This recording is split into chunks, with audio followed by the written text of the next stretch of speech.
Sa ikatlong ikot ng baso ay nagsimula ng maghubad ang yelo kung hindi pa parang batang pumalakpak ng pumalakpak. Ang nagbabadyang ulan sa labas ay wala na sanang nagtangka pa na ako'y pulutanin. Ako na walang kamuwang-muwang, ako na walang mahalagang gagawin sa aking pagkabinata, kundi ang magpakabinata hanggang sa ako'y mabina, hanggang sa mabanat na ng panahon ang aking kumukunat na balat. Ang sabi ng mga nagmamakata, mas madali raw bigyang dinig ang mga nawala ng tinig kaysa mga sugatang tinig. Hindi ko batid kung bakit ito ang unang pumasok sa aking kokote sa sandaling ito. At sa ikaapat na ikot ng baso ay nabasag na ang isang pananahimik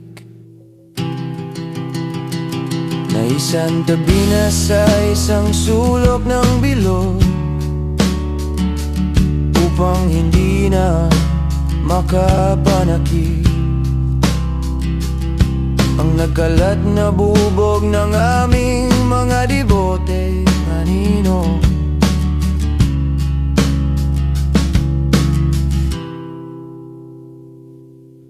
Habang sa gitna ng lahat ay malakas pa sa malakas ang pag-awit ng mga sugatang tinig ng mga walang awatang awitin. Maya-maya pa'y tumindig na ako upang manlimos ng oras sa orasan na nakasabit sa langit, at isinabay ko na ring hingiin ang isang basong tubig. Sa loob-loob ko, hindi ko na kailangang hintayin pa ang panlimang ikot ng baso.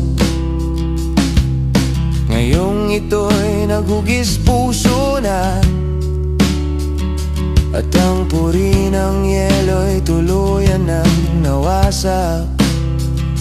Kaya naman, tulad ng marami sa aking mga kababayan na walang tigil ang pagbabay sa isa't isa,